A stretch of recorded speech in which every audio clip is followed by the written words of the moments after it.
For the first time in my life एक doctor के room में बैठा हूँ, not as a patient but to talk about something जिसकी अवेयरनेस हम सबको होनी चाहिए, दैट इज़ हाइपर थायरॉयडिज्म। और मेरे साथ डॉक्टर प्रणव गोड़ी है, 10 साल का इनका एक्सपीरियंस है इन दिस फील्ड, एंडोक्रिनोलॉजिस्ट है। Thank you so much sir for joining. Hyper thyroidism क्या है?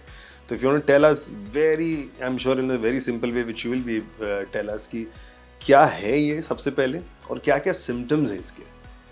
So hyperthyroidism is a condition Okay. where the thyroid gland, which is situated just about here, Okay. starts producing too much thyroid hormone. Okay. This causes your body's metabolism to speed up, Okay. and eventually this can have negative consequences on the other parts of the body. Okay.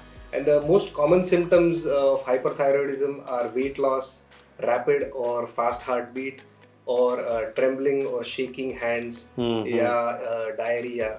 So these are the typical symptoms. Okay. What are the chances कि जिसको thyroid है, जैसे आपने बताया कि access हो जाता है तो उसको शायद होगा, so what are the chances जिसको थायराइड है शायद ये वाली बीमारी भी हो सकती है?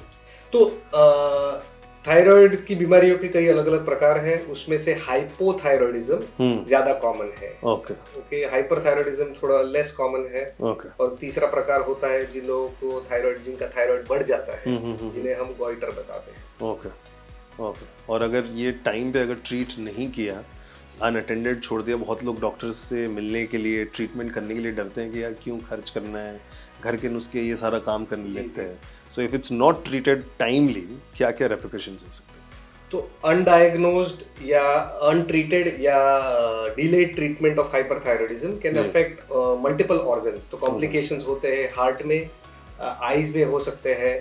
ओके। तो इसलिए ध्यान रखना है कि early diagnosis and treatment is crucial for managing this condition. Okay. So quickly, जैसे आपने जो सिम्टम्स बताए, अगर वैसे कुछ हो रहा है, quickly see the doctor and get yourself tested. अच्छा। और if you want to just say the ratio, male female की बीमारी है या दोनों को बराबर होता है या किसी को भी हो सकता है, कुछ एज ग्रुप है ऐसा कुछ? नहीं, तो हाइपरथायरॉयडिज्म ज्यादातर hormonal issues, endocrine issues females में देखे जाते हैं, 4 to 5 times more common in females as compared to males. और ये एज ग्रुप कोई भी एज ग्रुप में होता है, बचपन में भी हो सकता है। जी। ज्यादातर मिडिल एज में ज्यादा होता है, पर हो तो कोई भी सकता है। Okay sir, world thyroid day आ रहा है ऑन 25 मई। एनी मैसेज जाते जाते फॉर ऑल आवर लिसनर्स? तो मैंने जो सिम्टम्स बताए हैं उसमें से कोई भी सिम्टम्स आपको हो रहे हैं तो तुरंत ही जाके अपने डॉक्टर से कंसल्ट कीजिए, क्योंकि अर्ली डायग्नोसिस है, ट्रीटमेंट जल्दी स्टार्ट करेंगे तो फ़ायदा होता है लंबे समय के लिए। और दूसरी एक चीज़ कि ट्रीटमेंट खुद से स्टॉप नहीं करनी चाहिए, अपने डॉक्टर से कंसल्ट किए बिना कोई भी ट्रीटमेंट को कम या बंद नहीं करना है। Wonderful, thank you so much sir for joining. और बहुत सारे लोग तक ये मैसेज पहुँचे, वीडियो पहुँचे, यही हमारी कोशिश रहती है